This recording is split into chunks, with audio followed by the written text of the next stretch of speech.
for our self-improvement segment today. We're going to learn to overcome our fear of math. A lot of us have not gone after certain opportunities just because we can't solve a simple mathematics equation. A lot of us struggle to even help our kids with their homework because of this fear of maths. And who better to help us go through this than Dr.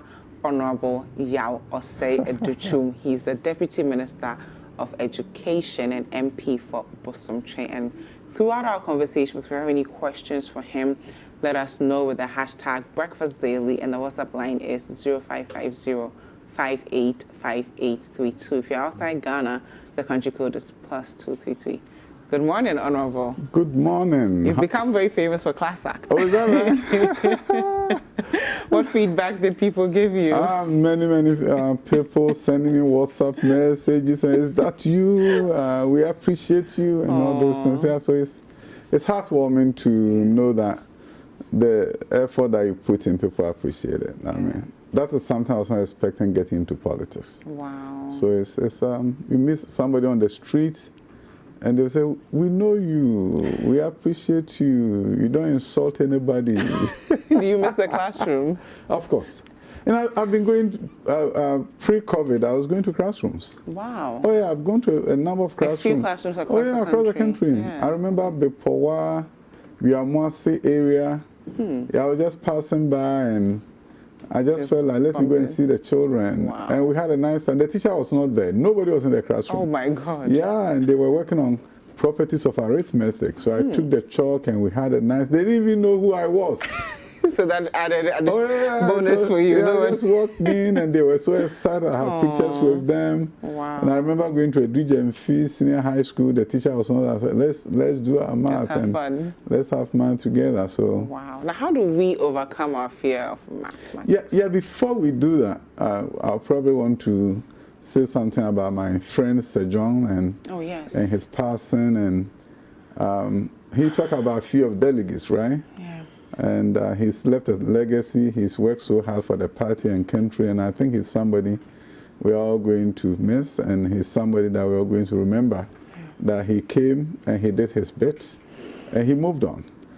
So we're all here, we have the space, and I think that's what should inform everything we do, that at the end of the day, people can say that you came, you did your bit. So this is about doing our bit in terms of leaving a legacy and getting people to overcome this fear of math. And you know, some people's dreams have been dashed. Some people who have been the best engineers in the world, but for their fear of math and because of how it was taught to them, today they are not engineers, and some of them may not be in the right even professions that they could have been in. So when I saw the topic and you asked me, I said, wow, I would love to do this.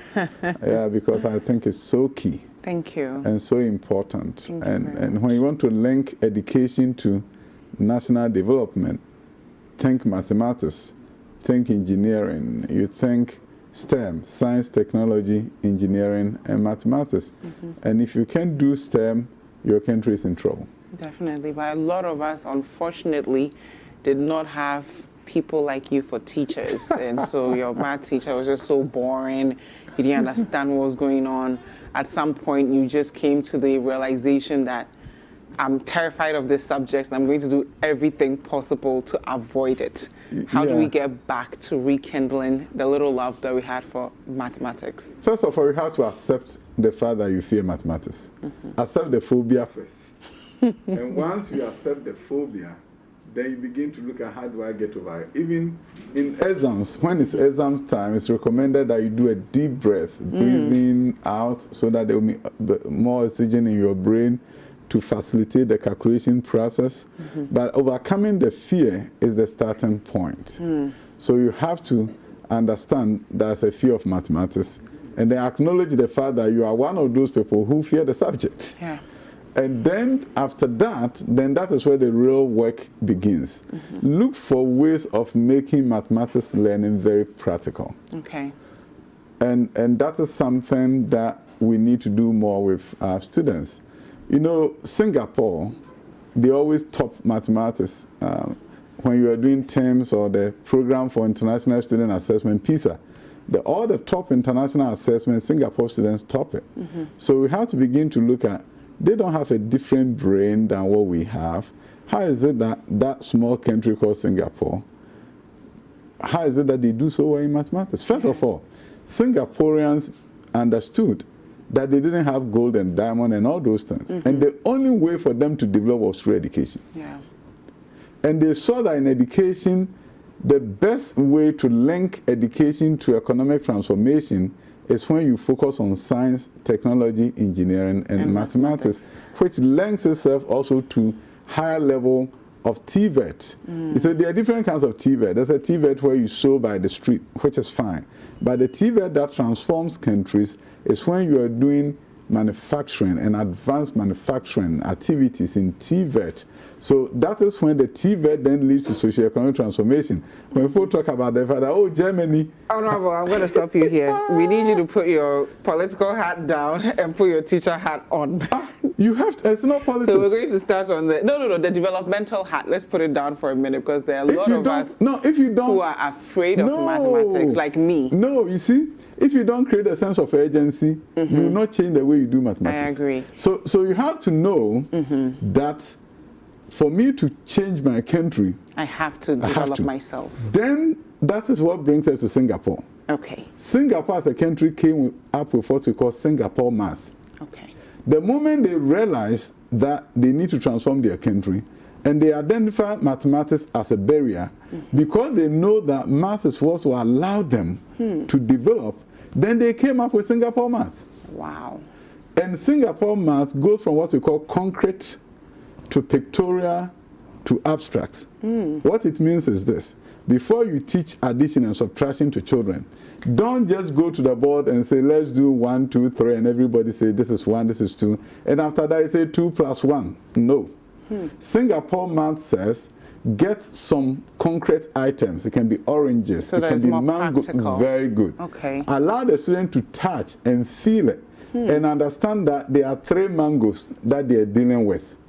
After that, if you want to do 3 plus 3, you have 3 mangoes here, 3 mangoes there. You have the plus sign between, something they can touch, manipulative, so it's concrete. How does that help with the student now understanding that this is a real life experience, like I'm experiencing mathematics? Someone is not just dumping it on me to memorize. It's something that they can identify with. They know oranges, they know mangoes, they know it at home. It's something they eat. So it gets them excited. It makes them inquisitive. When they see the first day oranges on their desk, they feel like, wow, what's the teacher going to do? It's something that we call anticipatory set. You need to get the attention of your learners by doing something that makes them anticipate. So the children walk into the classroom and you have oranges here, whether it's a group of students, and then they're asking themselves, what is the teacher going to do today? Are we going to eat oranges? So before you start, you ask the children, how many of you like oranges? And then you see the hands going up. And then you say, oh, oranges. Yeah, have you gone to the market with your mom to buy orange? Some of them will say, yes, the last time I went and we bought orange, but we also bought mangoes. So it has to be locally relevant as well. Relevant. So you're getting them excited and excited. Then you come in with why the oranges are there. And then they touch it, because in learning, there's something called multiple intelligences. Yeah. And one of the multiple intelligence is what we call kinesthetic learner. Somebody who can touch, somebody who can feel. And then we have visual learners. They have to see. Majority of the learners are visual. Then we have logical learners. They are the mathematicians by nature. They can just memorize it and get it. But it's a very small percentage of the population. So why have we for so long stuck with this notion that you put it on the board, the student gets it, and as an adult now, how do we now rethink the way we perceive mathematics? Mathematics is something that you can teach anywhere. For example, I'm sitting here and I can teach geometry without leaving my seat. Because parallel lines, we've had parallel lines there. Look at the lines there, parallel, right? They're still. They are going in this direction and that direction, and they are parallel. Yes. They meet the other column there, they form a 90-degree angle.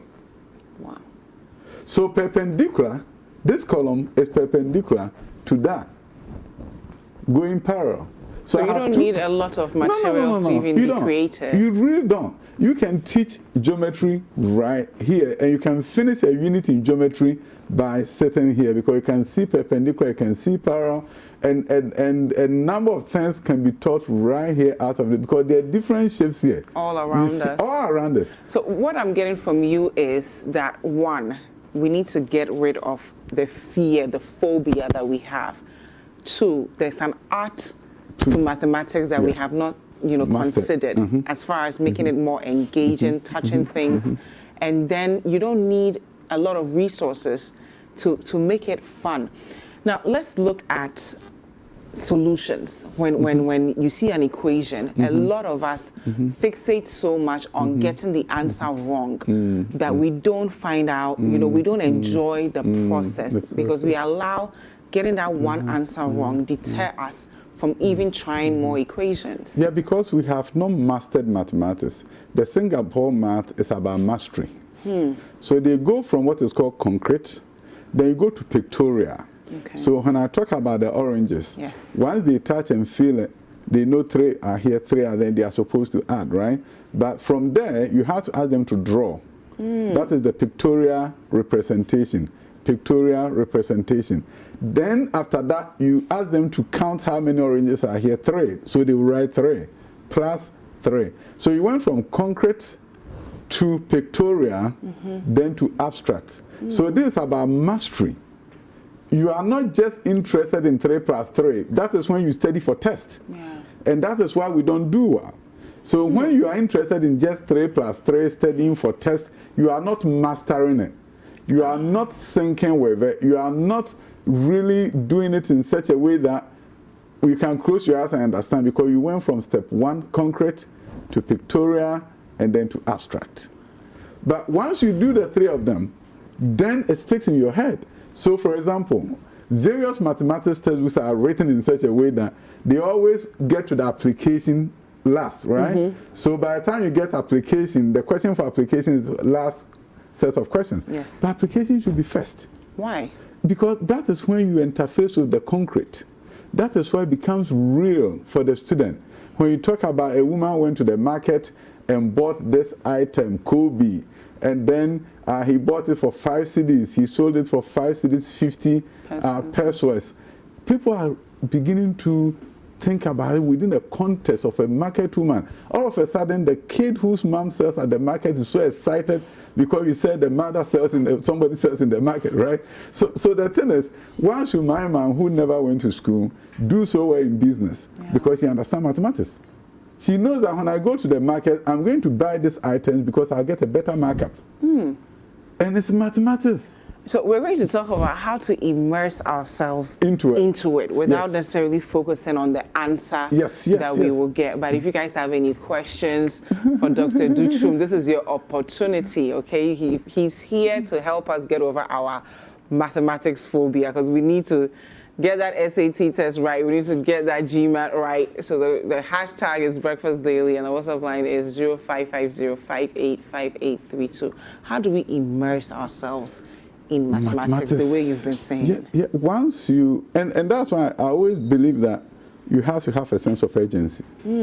At the national level, there has to be a sense of agency. So that there's a framework that we're all operating in. And at the individual level, create your own personal sense of agency. Okay. That if I understand mathematics, there's so much I can do. So I will never allow it to be a barrier anymore.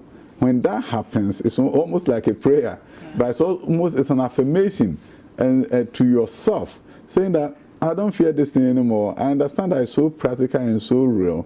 Now, from now on, I'm going to the market. I'm going to take my book. I'm going to write the cost of items down. And when I write the cost of items down, for example, if you want your child to be the best mathematics student, you go to the market, and then he's the one who writes down the cost of the items and the prices that you paid. If you went to a shopping mall, they match it against the receipt. They say, Mama, this is good.